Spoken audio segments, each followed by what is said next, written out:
Good evening. Good evening, ladies and gentlemen. Thank you for coming along this evening.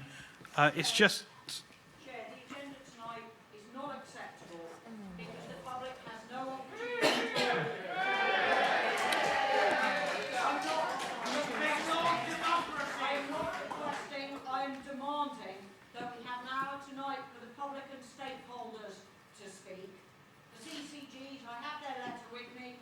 The CCGs say there doesn't need to be any public voice because they've listened to and taken into account the views of the public.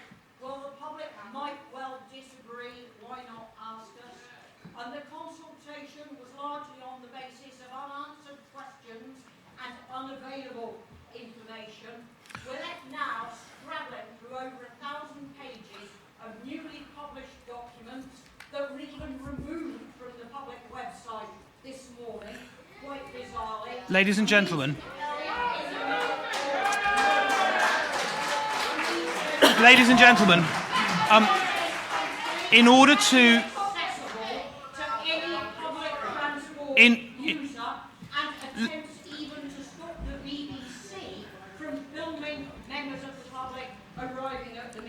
Ladies and gentlemen. This is not a police state, this is our NHS. Ladies and gentlemen,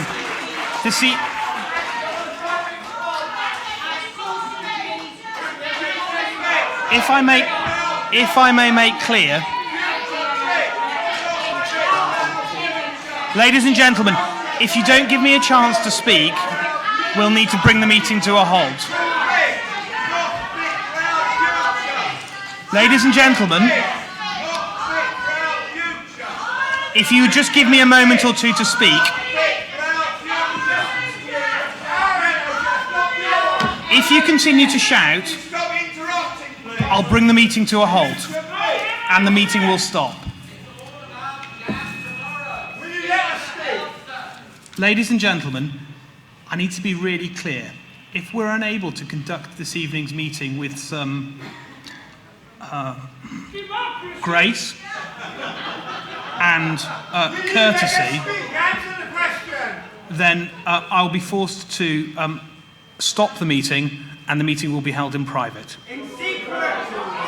So, ladies and gentlemen, are you willing to answer the question? You published in the last few days over 1,000 pages of information Sir, which people have not been able to comment on. In your publications, contributions from stakeholders have been distorted. Sir. I'm sure not every member here has read all 1,083 pages of the document. I need you... You have to allow stakeholders and members of the public to be able to participate in this meeting and to question what you're doing. So, in the next minute or two, we're going to have to come to a collective agreement about how we're going to run this meeting. So either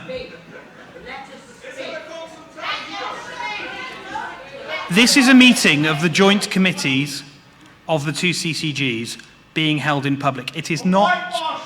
Why do you have all the last joint committees in public with public speakers then? Because that was part of the consultation process. So this is now... Ignore the consultation. It's our children and our grandchildren's lives that will be affected. So I think, if you will allow me to speak, I think I'm clear that the reason why quite so many people have come to this evening's meeting is because we all hold a common interest about serving our population as best we can. We're all here because we're passionate about... Are you going to do the right thing? Are you going to do the right thing? I'm a member of the public, no one else. I answered your questions, I went to you to fit meetings, and yet you're back. We are all here because we care about the NHS, and we are all here because we want to do the best things for our population. Now, ladies and gentlemen, if you carry on interrupting, I will bring the meeting to a halt and we'll just stop. we will just stop. So, what would you like to do? Would you like to sit and listen to the meeting that we're about to hold? Or would you like us to stop and we can go away into a private space and we'll have the meeting uninterrupted?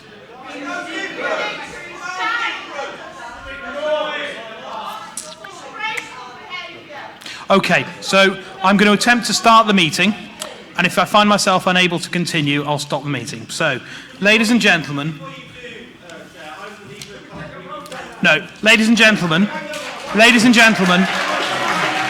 I'd like to welcome you to this evening's meeting. I believe that we've had no apologies for this evening, is that correct? We have one substitution from Powys Health Board.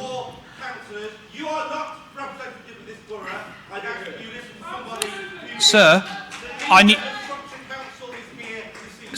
need you to take a seat, please, and let the meeting commence. I need you to take a seat, sir, and let the meeting commence. Sir, the meeting has started and you're not part of this meeting, so I'd need you to take a seat.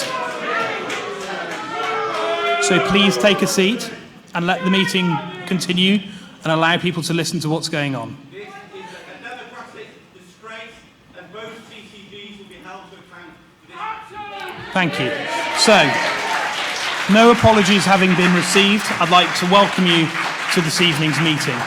I'll start by doing some introductions. My name is Simon Brake, and I'm here this evening as the independent chair, working for neither CCG.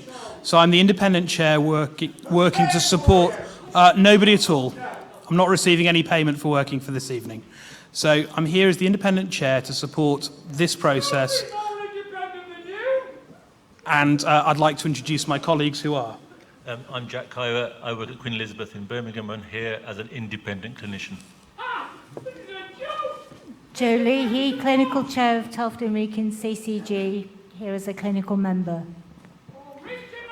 I'm Claire Skidmore, I'm Chief Finance Officer for Shropshire CCG. I'm an executive member on the panel this evening. Neil Maybury, Telford and Wrekin Lay Board member, a joint committee member. Jessica Sokolov, Medical Director, Shropshire CCG, and I'm here as a clinical member of the committee. I'm Peter Harrison on behalf of democracy. Carolyn Fenton West, Clinical Board Member from Telford CCG. Peter Miss, I'm a lay member at Shropshire CCG and a voting member of this committee. I'm Christine Morris, I'm Executive Nurse from Telford and Wrekin CCG and I'm a voting member. I'm Adrian Osborne from Powys Teaching Health Board and a non-voting member of this committee. Don't make any difference. And we have a colleague who's scribing at the end. Starting with you, Paula. Sorry, second. I'm Debbie Vogel, I'm the Programme Director for Future Fit. Don't show them the ambulance data, woman. They might look up their own. Ladies and gentlemen, I need you to have some respect, please, and allow people to speak. Thank you. Sorry. Thank you, Debbie. Simon. My name is Simon Freeman. I'm the Accountable Officer for Shropshire CCG. I'm not a member of this joint committee. I'm the Joint Responsible Officer. I'm David Evans. I'm Accountable Officer for Telford and Wrekin CCG. I am a non-voting member of this committee. I'm here to answer questions. Jeff Braden, Board Lay Member for Governance, Telford and Wrekin CCG, and a voting member. Finola Lynch, Shropshire GP, member of Shropshire CCG and a voting member of this committee. William Hutton, Audit Chair for Shropshire CCG and lay member on this joint committee. I'm Tracy Slater, I'm Clinical Board Member for Telford and Wrekin CCG. I'm the joint committee member. I'm Dr Julian Povey, I'm the Clinical Chair of Shropshire CCG. I'm Tabitha Randell, I'm an independent clinician, I'm a paediatrician from Nottingham and I'm a voting member of this joint committee. Thank you, everyone.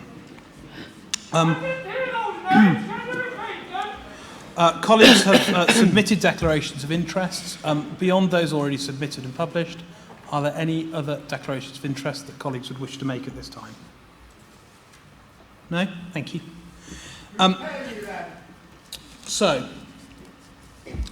We've had some introductions about who is in what role.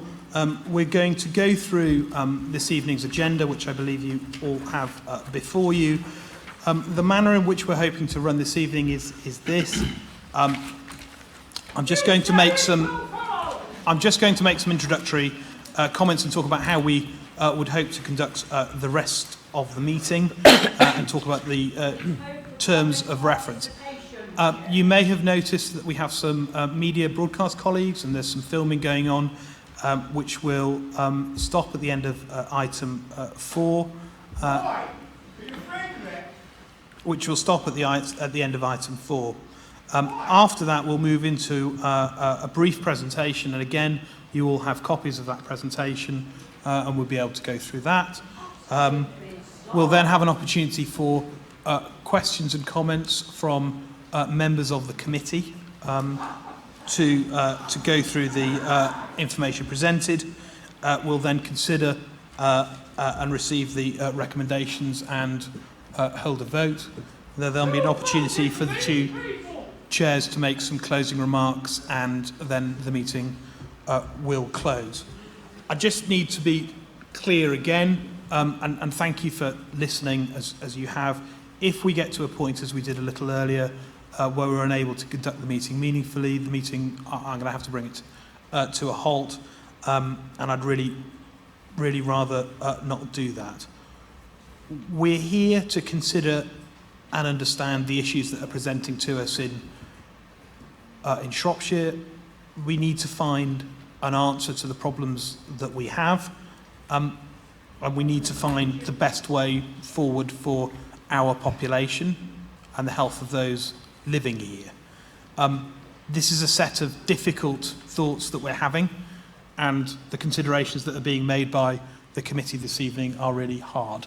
This is not an easy matter, and it's the role of senior leaders to reach decisions about what to do and how to do it transparently and objectively.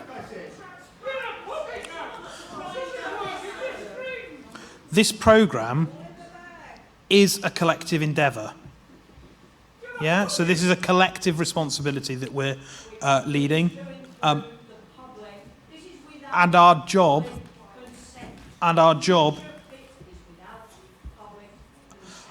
is to support care for the whole geography of the population served by this area. Yeah, so that's our job today.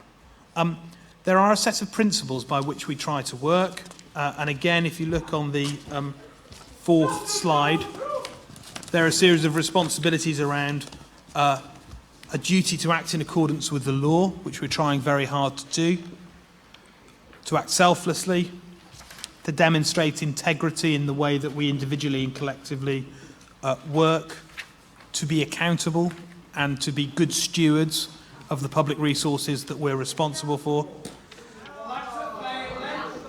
We're here to be open, yeah, and that's why we're here holding this meeting in public. To be honest and transparent, and then finally, we are here to be respectful of one another's opinions. We're here to be respectful of one another's opinions, and if we can't do that effectively for the next hour and 3/4, we're going to have a difficult time. It is important to note that there has been a significant and lengthy consultation process. This evening's meeting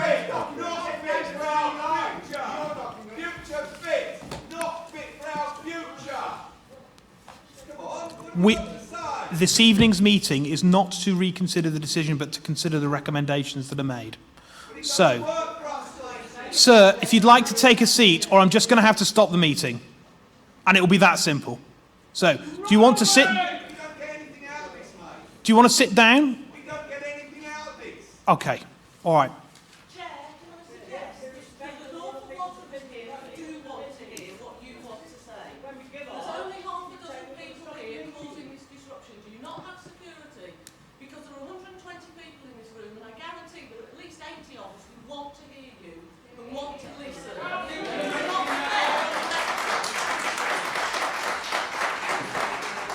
Okay. let's try and take us through the slides, Debbie. See where we get to. Thank you. Thank you. Can you hear me? Can colleagues hear me? Yeah. Okay, so we all have a set of slides in front of us. The first slide. Can you hear me now? Okay, thank you. We have a set of slides in front of us. And the first slide, I wanted to spend a few moments it's very important to describe the journey that FutureFit has been on. We have been considering this decision for over 5 years. And it started back in 2013 on a call to action where we had a survey of over 3,000 people and 300 clinicians, and we talked with our stakeholders and our public around what their ambitions were for the health system in Shropshire, Telford, Wrekin and Mid Wales. And we developed a clinical model. And that was 5 years ago. We moved through a long list of options into a feasibility study, a short list of options, where we considered single sites, which has been raised by the public in the consultation, and we excluded that based on significant costs. We looked at an option evaluation in 2016 and a detailed impact assessment, and the Joint Committee first met in December 2016 with no decision, no consensus between the two CCGs, but we did initiate, as you're aware, some additional work, women's and children's impact assessment and an independent assessment of the option appraisal process. Having done that and then reconvened the Joint Committee, by unanimous decision, the preferred option was agreed in August 2017. And from that, we developed a business case that went through the normal NHS England assurance process. So in May 2018, having awaited a short period of time to get agreement for the capital funding, we moved forward to public consultation for a 15-week period. And at the same time, we commissioned a refresh of an impact assessment, equalities impact assessment. During that period of the consultation, we also considered another request from public and stakeholders to look at alternative models, for example, the Northumbria model, and we produced a report and included that on the website. And finally, in November 2018, we received the findings from the consultation process and conscientiously considered those over a period of 3 months. The slides I'm going to present to colleagues are to give a bit more detail on a number of those key milestones. Thank you, Debbie. If you'd like to carry on, Debbie. Thank you. So in terms of the purpose, if I can clarify the purpose of the decision-making business case, because I think that's important. So the purpose of this is to support the CCGs and the Joint Committee in the final decision-making process. And it updates on all the work that we've done over the last 2 years, and particularly since the PCBC was approved by the Joint Committee and the two CCGs. It focuses therefore on the area of assurance and areas of concern that were raised either by the boards or by the NHS England assurance process. So we've been working on the content of the DMVC, for example, the impact assessment, travel and transport, for some time. It's also, the DMVC also demonstrates the conscientious consideration that we've gone through, the process that we've gone through, and addresses that in full, and sets out the important local and national criteria that we've used to considered comments from the public, from stakeholders and our own board members.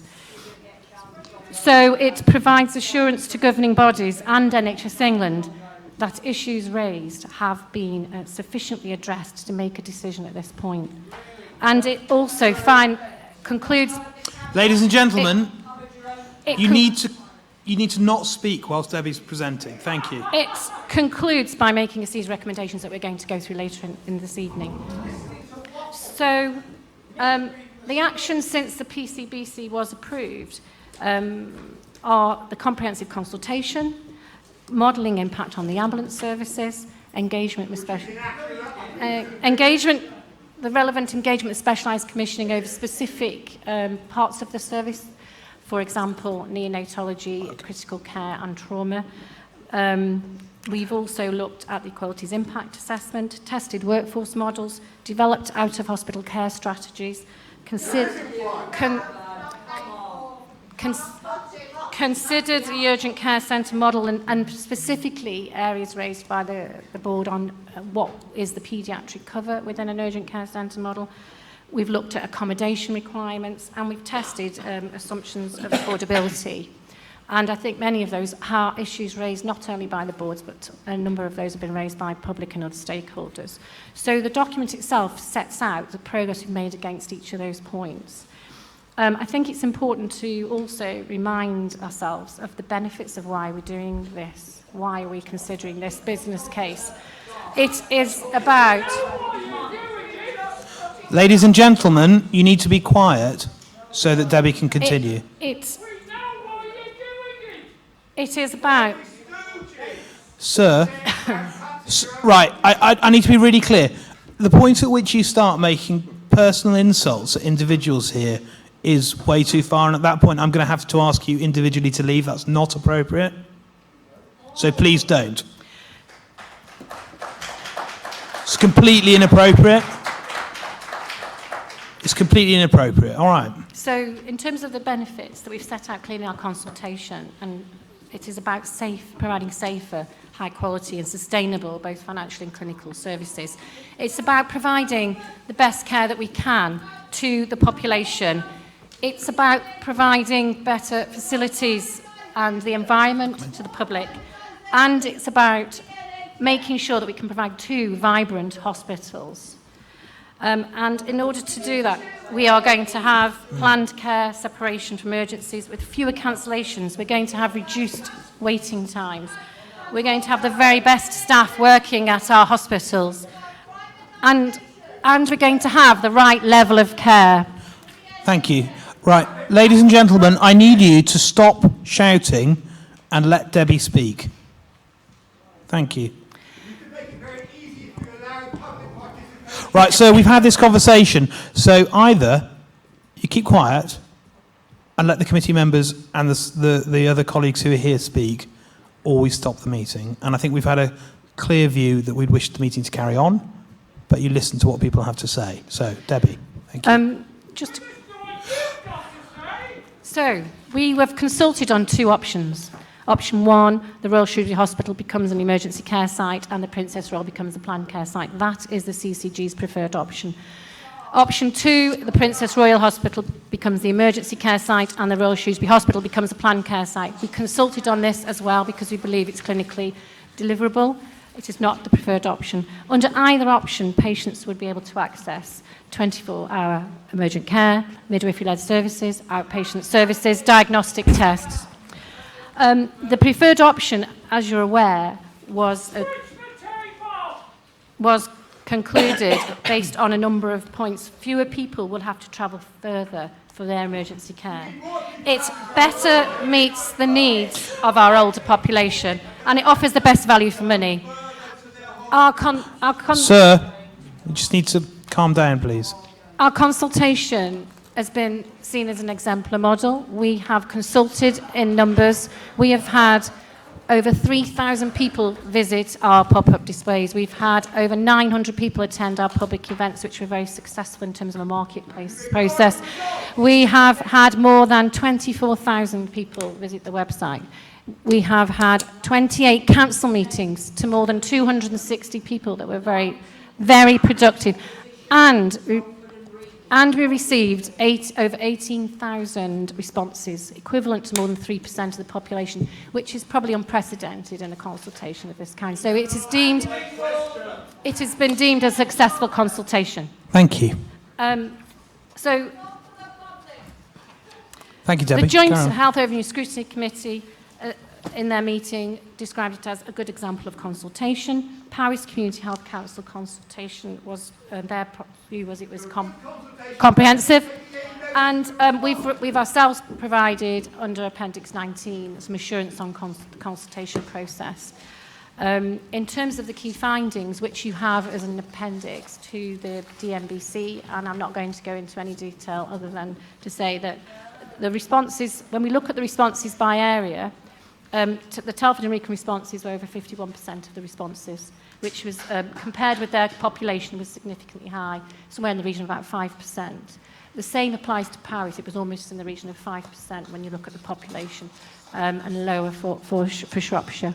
The primary aim of the consultation, though, is not a referendum. It's not about the numbers.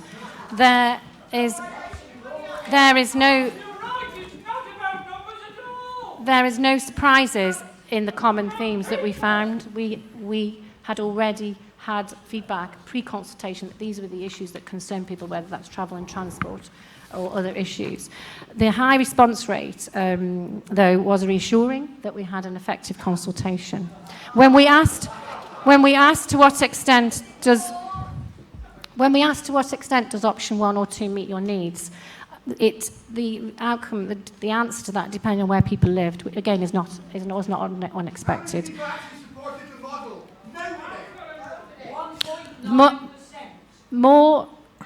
There was more of a split response from Shropshire, balance of concerns about emergency and planned care. Some Shropshire residents, of course, looked to PRH for their care.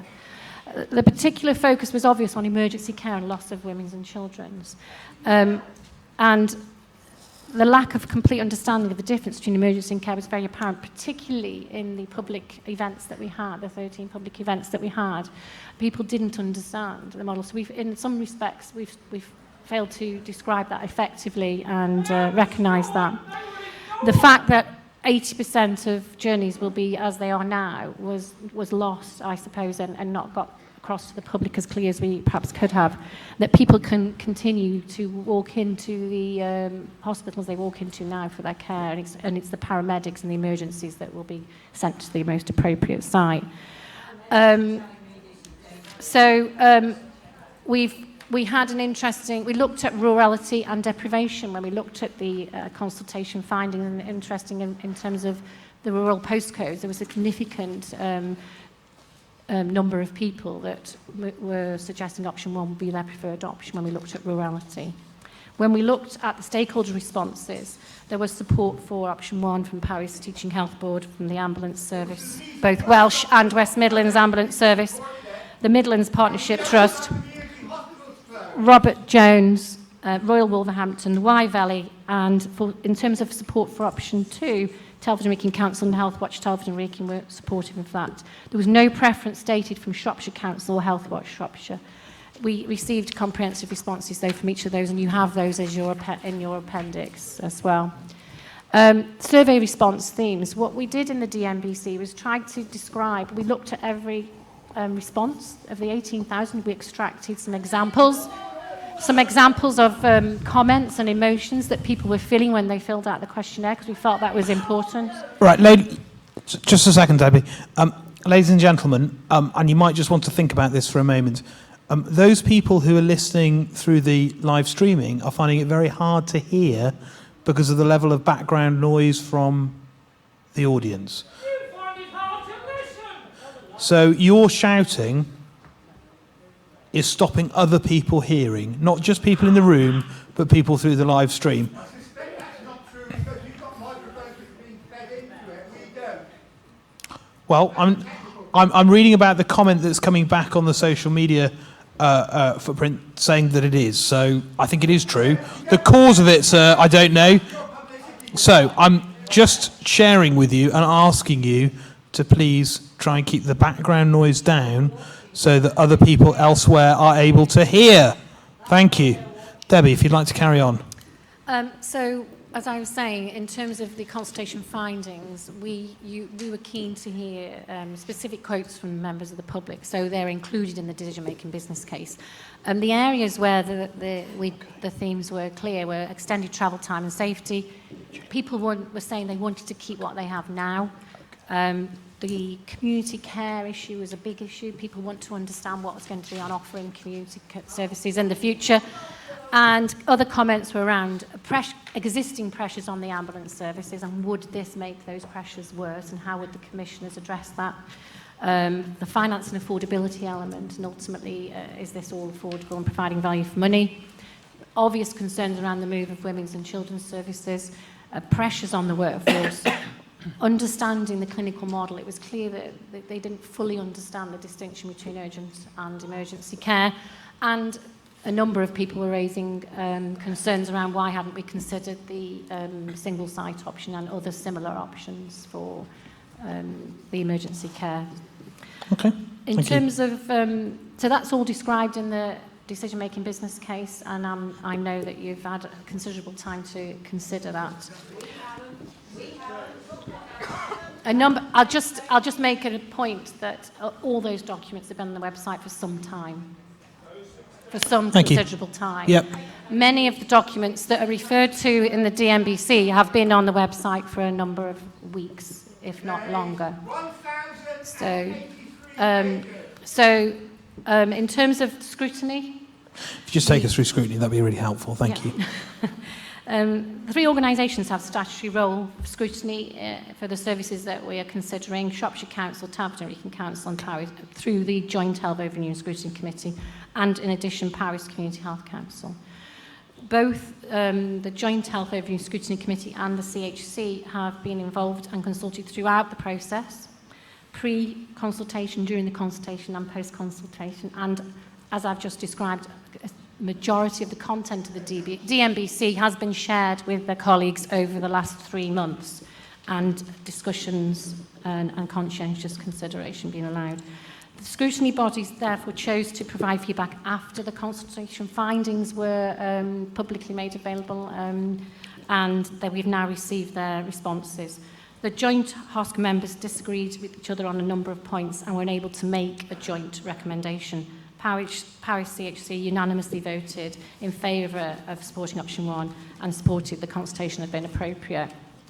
So the statutory scrutiny process has been conscientiously considered, in our view, by the boards and through the NHS England assurance process, and both are satisfied that they have been appropriately considered. This has been reflected in a response from the programme, from the CCGs to the joint HOSC. In terms of the conscientious consideration approach, I just think it's worth reminding ourselves what that was. So the joint CCG board and programme boards received the consultation findings and themes in November, a whole day event for the programme board. They weren't all given copies of the stakeholder responses, were they? And they were confirmed by consensus that consultation findings. Sir, I need you to ask you to stop shouting, please. Thank you. They confirmed by consensus at that event that no new viable alternative models and no new issues that might influence preferred option had emerged. The programme board focused, therefore, after that day, on developing the mitigations and assuring themselves that mitigations are suitably developed to conclude a decision. So the draft recommendations emerged from that event, subject to 5 key mitigations that are set out in the business case, and I'm sure we'll discuss those after I've completed my presentation. The CCG boards considered the draft business case in December. We took comments, we made amendments, and they reconsidered it again in January. So both boards have had 2 meetings where they thoroughly analysed the content of the DMBC and provided comments, and we've made changes. The joint HOSC and the CHC responses have been received. The CCG and conscientiously considered. The CCG boards further considered the draft, as I said, in January. Programme board also did the same in January. And final amendments and mitigation plans are as you see them in the business case today. And we've recently concluded an NHS England assurance meeting prior to the Joint Committee, and they've given us support to proceed. The 5 key mitigations are described in the DMBC, and I'd just like to remind the board that the programme board recognise these are issues, and however at this point are satisfied that sufficient progress has been made on each of them to move towards a decision, whilst recognising that there is more work to do to move towards a full business case.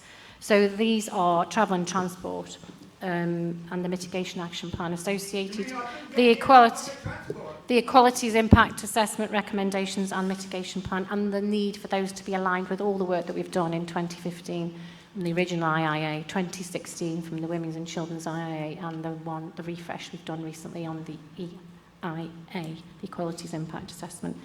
Progress and out of hospital work. was raised back when we did the pre-consultation business case approval. So we've continued, both CCGs have continued to progress their strategies and clarify their ambitions for those out-of-hospital strategies. There's no money for it. There is a clear description now of ending all its prevention work, including smoking there.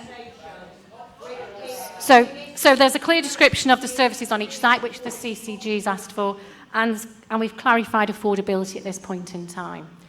So finally, I'd just like to say that within the business case, I wanted to point members to the importance of assessing the evidence that we've had both pre-consultation and post-consultation against those local and national criteria. The local criteria have been in place since 2014, and we've continued to use them in our deliberations, and that's about access, it's about quality, it's about time-critical journeys, safety, effectiveness, and patient experience, workforce deliverability and financial affordability, and each of those have to be given equal consideration in our discussions and decisions today.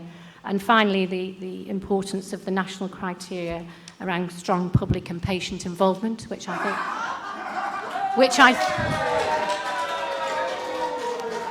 believe the consultation findings have strongly demonstrated. Consistency with choice, clear evidence base and support from the commissioners, and that I'd like to pause there, I think, and allow the discussion. Thank you very much. Thanks, Debbie. Right. We're now at the point, ladies and gentlemen of the committee, where we have an opportunity for a discussion, questions and thoughts. So let's take some time to consider what we've heard and what we've read and what we've come to understand through the consultation and other processes. So, do we have any questions from committee members? Joe. I want to start not with the question. Ladies and gentlemen, you need to be quiet to allow committee members to ask questions. I was going to start actually with a statement, Chair, rather than a question. So I want to express my appreciation to the population of Telford and Wrekin for their response to the consultation, which was really amazing. So thank you very much for that. And it does. So actually the response from the population of Telford and Wrekin was more varied than some of the members of the audience might like to think. And it was really very gratifying to hear and to get that feedback, and I'd really like to acknowledge it. And it would be nice if people present from Telford and Wrekin could appreciate that. Thank you. 90% disagreement, though. 90%. Thank you. This was Oxford's choice. It wasn't choice. There was 2 points. Sir, can I ask you to take a seat and stop shouting, please? Thank you.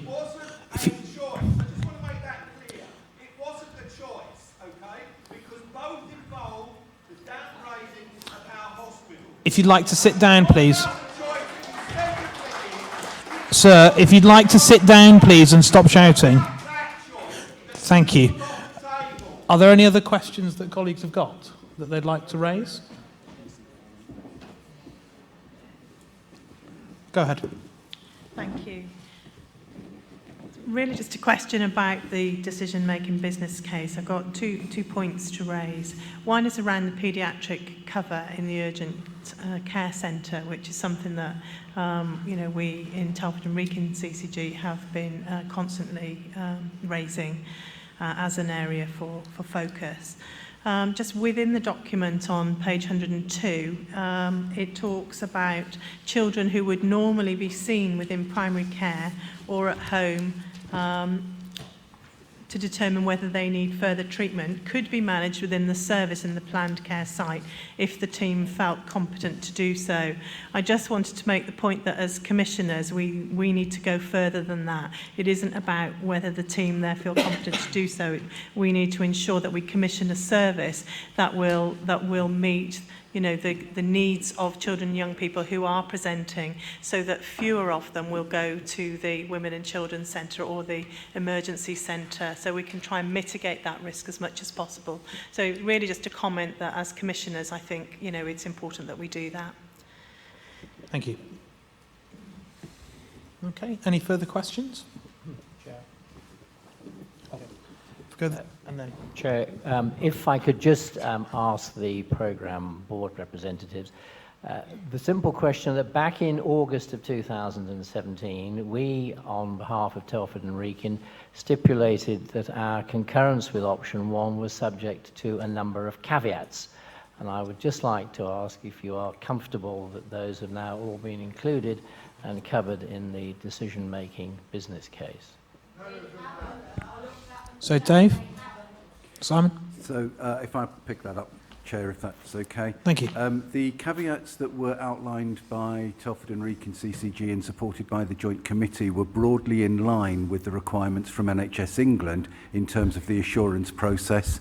I am confident that all of those have been addressed in the DMBC, and I should also point out that, as Debbie outlined in her presentation, we have just taken the DMBC through the NHS England assurance process. They would not have signed it off if their concerns had not been addressed. Thank you. My question's really around affordability. In the pre-consultation document, there was a number of beds that were modelled within the document. In the most recent document, that's increased by 114 beds. I just would like to understand what the rationale is for that, and whether we've impact modelled the costing, and whether it's still affordable within the envelope that we've got. Thank you. Can you still hear me? Just conscious it's quite light Yep. in terms of volume. So the only changes that have been made are an uplift to the baseline. So the baseline been uplifted in terms of the delay in the number of years.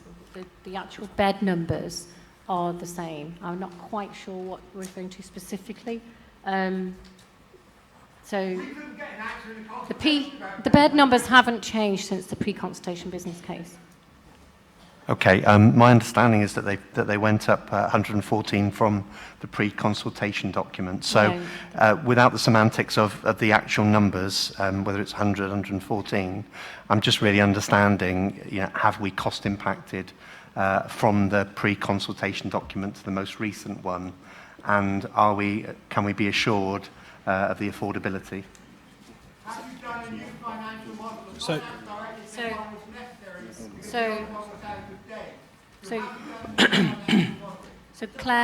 Claire may be able to comment, because certainly the finance directors have actually all had a discussion since the PCBC was approved.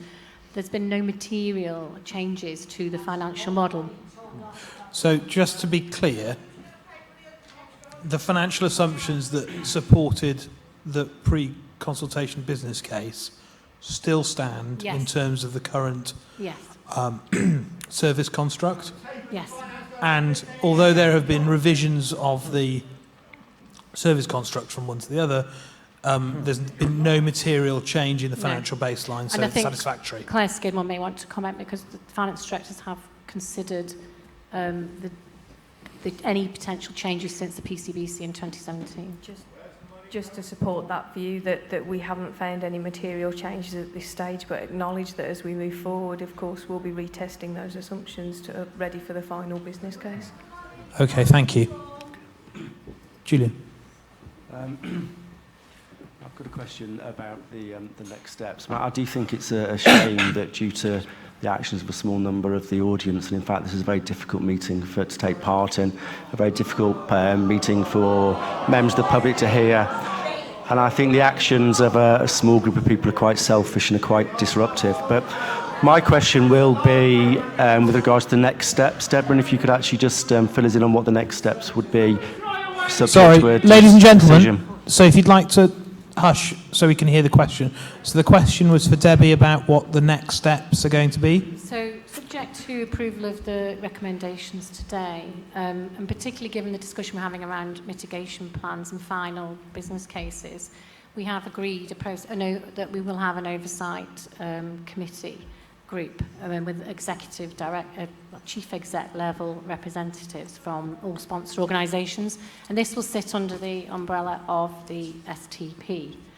Final terms of reference are yet to be defined, but there's an outline terms of reference in the business case, decision-making business case. But the importance is that we have a scrutiny of progressing the mitigations as we've set them out in the mitigation plans, but also in how SAF then develop their outline business case and ensuring that our clinical model that we've agreed and it remains. Thank you.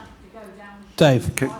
Can I just add something to what Debbie said, Simon, because it's quite clear from both the CCGs and supported by NHS England that the implementation oversight group will be chaired by commissioners. Thank you. Absolutely. Thank you, Chair. I just wanted to make a point about reading page 101 of the DMBC concerning ambulatory care on the planned care site would be considered if the workforce has competencies to do so. My point is, as commissioners of healthcare services, we need to ensure the service specification includes this provision. We will commission ambulatory care services at the planned care site. Thank you. Thank you.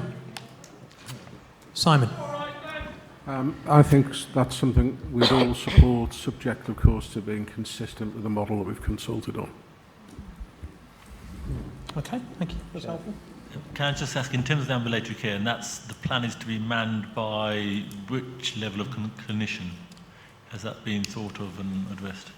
Currently, it's described as primary care led with advanced practitioners, which is probably the model that you have now. It's just that it's inconsistently delivered in terms of sufficient capacity being available. And that's the issue. Totally agree. I think the business case does describe an ambulatory care model at both sites.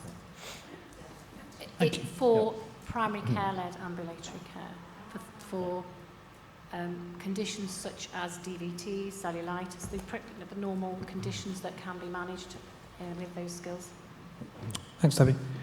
Yeah, Chair, I think it would be very helpful for all of us here this evening to remember the words of Sir Neil Mackay, who is chairman of the STP, at a meeting that we attended a couple of weeks ago, in which he said, the proposed investment in this health economy was one of the largest he had ever seen. He's one of the most experienced health service executives, and that is something that I think all of us should remember here tonight. The second thing, if I may just ask the question to the program Ladies and gentlemen, board, if you'd like to be quiet, if I can just ask the question to the board. Most of you, I'm sure, will be aware of the recently announced National Health Service long-term plan. And I would like to know how the programme board feel that this proposal before us this evening will fit in with that for the future. Dave? So the main thrust of the long-term plan is around prevention, it's around care closer to home, it's around building on community and primary care. That is entirely consistent with the out-of-hospital model that is being proposed by both CCGs and that both CCGs wish to take forward and are continuing to develop. Thank you. Jessica. Ladies and gentlemen, you need to be quiet to allow people to speak. Thank you. Jessica. Cheers. I was going to follow on from Neil, but actually I'm just going to follow on from Dave as well, first of all, which is to say that when I was reading through the long-term plan, yes, absolutely, it mentions the integrated out-of-hospital model, which we're working up as independent CCGs and which we're hoping to align more closely. But it does also give the example of separating planned care and emergency care where it's necessary in order to safeguard elective care and ensure a high quality of delivery of emergency care. That's actually in black and white in the long-term plan, and that is what we're planning here, so I think it is very much in line with that. I also wanted to follow on from your point about the level of investment here. at a joint task meeting in December, Karen Calder said, and I think she spoke for many people when she said that actually we need to start talking about this in terms of gains, not losses, because the status quo at the moment is untenable, it is unsustainable, we do have to make change, and actually there are going to be massive benefits in care from making changes, and we need to start talking about that, because that is the actual fact. Thank you, Jessica.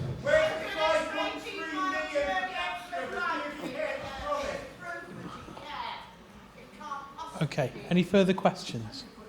Absolutely. Thank you, Chair. If I can just go back to pick up on I can't hear.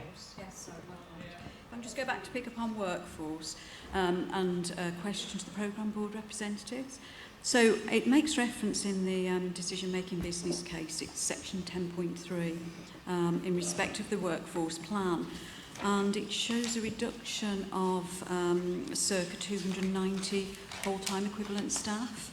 I know we had an earlier question about the Trust potential for putting extra beds in. So my question really is around the assurance that the right workforce will be available and in place to take this model forward. 20% nursing cap. So a significant proportion of the staff reduction would be in things like admin and clerical roles as we begin to modernise the technology through the digitalisation of how we deliver patient care.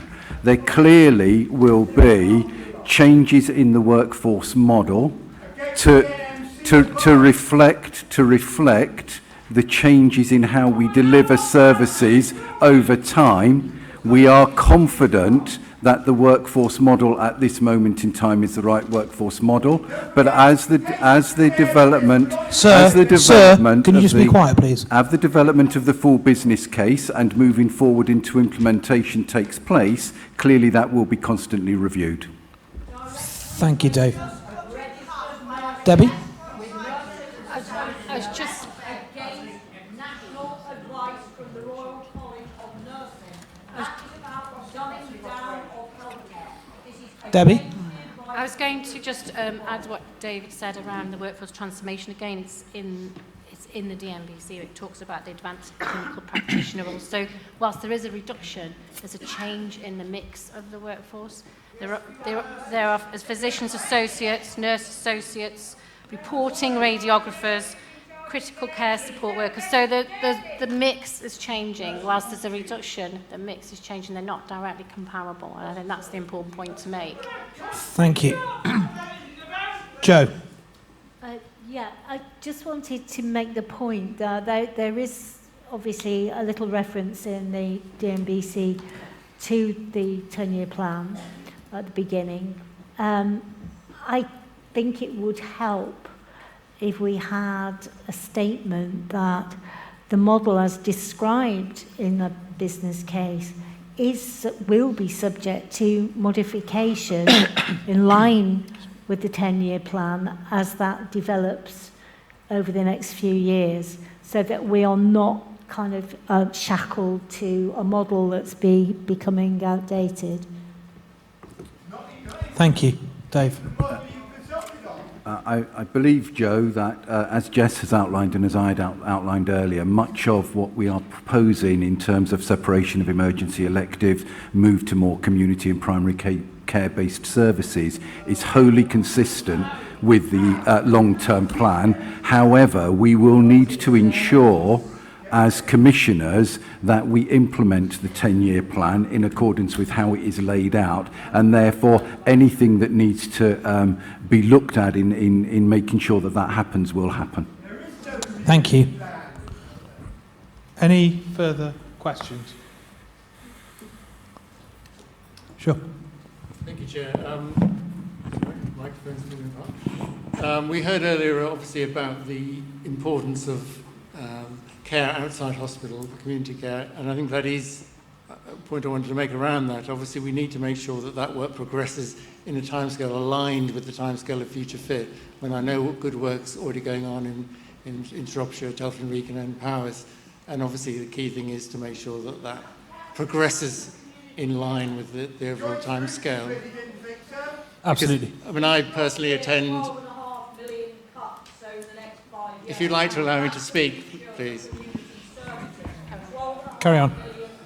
I mean, I personally attend the Care Close to Home programme board in Shropshire, and there definitely progress is being made on that.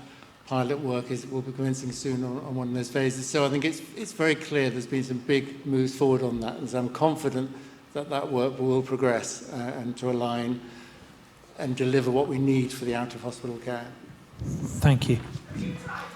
And I would just add to that it's very much a system approach. All our partners are sat around the table. We have fantastic patient engagement as well. And I really see some of the decisions that are about to be made as an opportunity to reboot and start to tell a different story about our health system. Thank you. So, any further questions?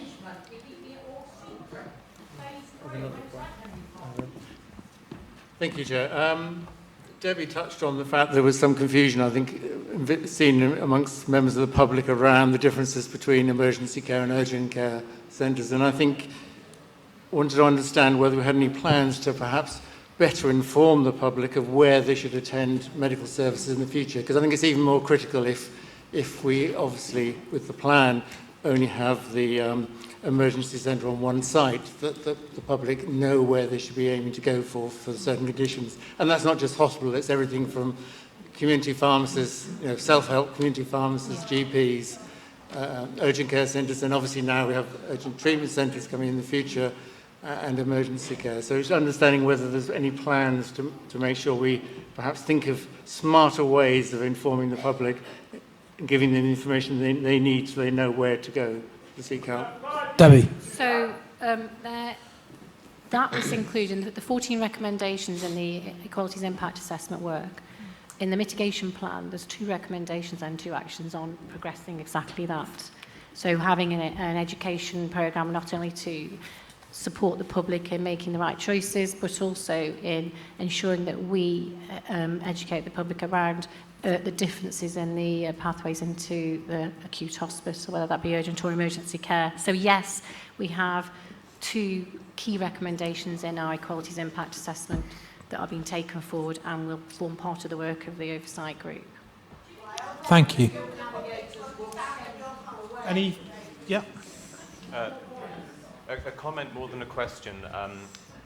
Within POIS, obviously, we are a significant commissioner of services from Shrewsbury and Telford as well. So the opportunity to be part of this process has been really important for cross-border communities.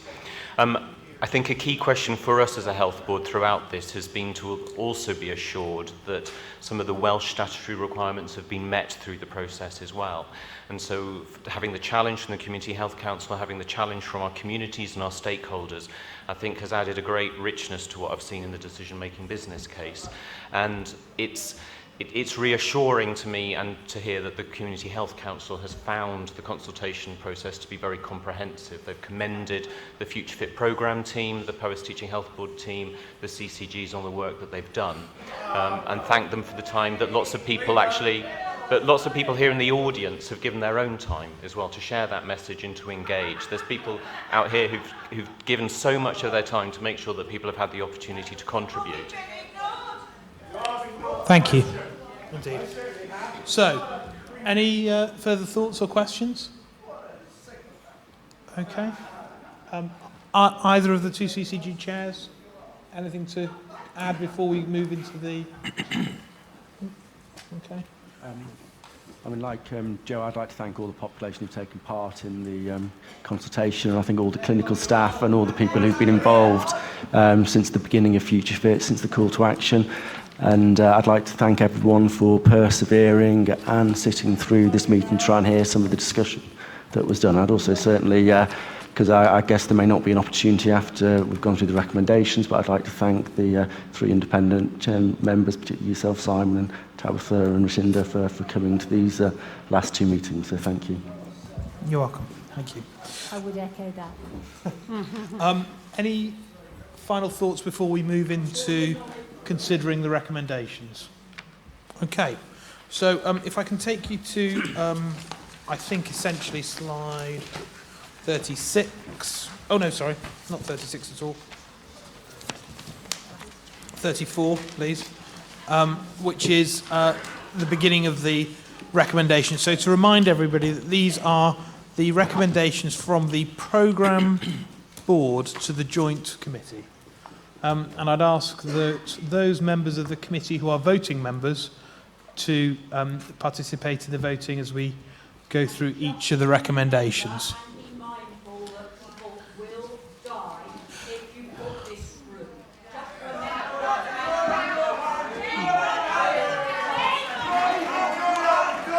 Okay. If I can ask people again to be a little respectful of one another at this moment, and I think everybody who's participating, ladies and gentlemen, everybody who's participating in this process understands absolutely the seriousness of the matters under consideration. Okay, I'm very clear about that. I'm very clear about that, and I need you, again, to kind of come to order, really, and be quiet whilst we go through these recommendations. Thank you. So, if I take us... Right, can the two of you please sit down? Can the two of you please either sit down or leave the room? It's your choice. Either sit down and be quiet or leave the room. Sit down or leave the room. Right. Right, ladies and... So, voting committee members. So if we can take you to recommendation 1, consultation process. The CCG Joint Committee is asked to confirm that the committee and its constituent clinical commissioning groups have met their statutory duties and ensured that an effective and robust public consultation process has been undertaken and will be used to inform the decisions made. Okay, ladies and gentlemen, you need to be quiet or we can't do this. All right? You need to be quiet and allow us to do this. Or I'll close the meeting. Sorry, or I'll close the meeting. Or I'll close the meeting. So, considering recommendation 1,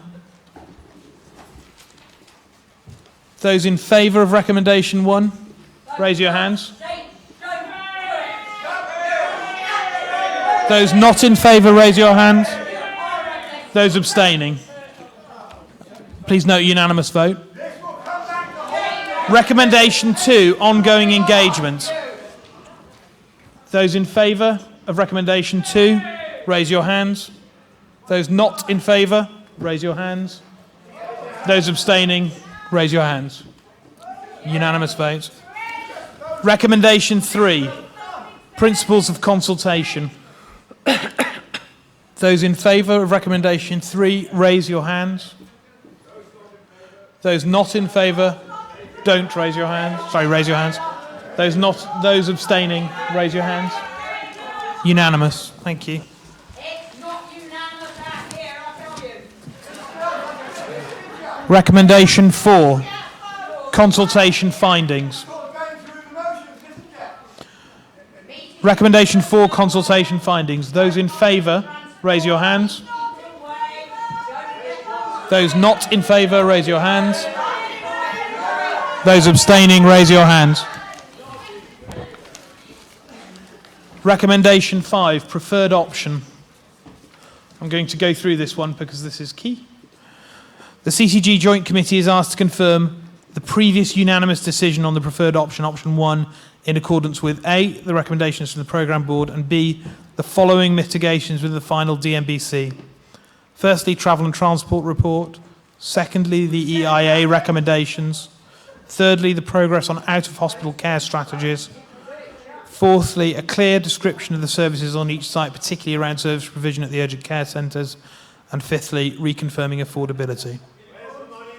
So, those in favour of recommendation 5, please raise your hands. Those not in favour, please raise your hands. Those abstaining, please raise your hands. Recommendation 6. To receive and approve the DMBC. Those in favour, raise your hands. Those not in favour, raise your hands. Those abstaining, raise your hands. And then finally, recommendation 7, governance. Those in favour of recommendation 7, raise your hands. Those not in favour, raise your hands. Those abstaining, raise your hands. Thank you.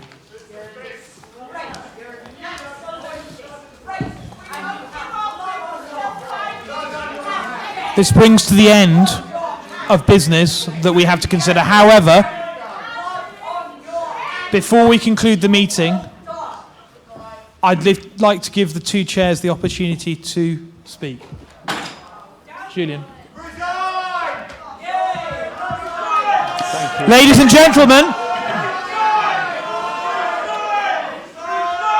Like a number of people, well, all the people in this room on this table are very interested and concerned about the healthcare provision in Shropshire. This is our opportunity to seek a huge investment, £312 million into the healthcare of Shropshire. Personally, I'm a GP. I've worked my whole life in the NHS, my whole working life. And I think the fact that people think they can sit here and accuse us of having blood on our hands and not caring about patients is just appalling. And I think these people need to go away and reflect upon their actions. But I'd like to thank everyone for attending the meeting, and thank you very much. Thank you. Joe? Just like to say thank you to everyone on the joint committee. That'll be quite funny, Simon, really, for chairing it so well and so patiently. Really, we are all here. I'd just like to underline what people have said already. We are all here because we care about the NHS and we care about our populations. We are doing our very best to do the best thing for the greatest number of people, and that's why we made this decision today. So before we close, I'd like to thank committee members for having come today. I'm sorry the meeting was quite so difficult, but thank you nevertheless for persevering through a difficult conversation and considering a range of complex matters. As I said at the beginning, and I think has been echoed by a number of colleagues throughout, we are all here to try and make the best possible service and environment for the patients that live within Shropshire. I'd like to thank members of the audience for coming and for attending. And I declare the meeting closed. Thank you. Safe journey home.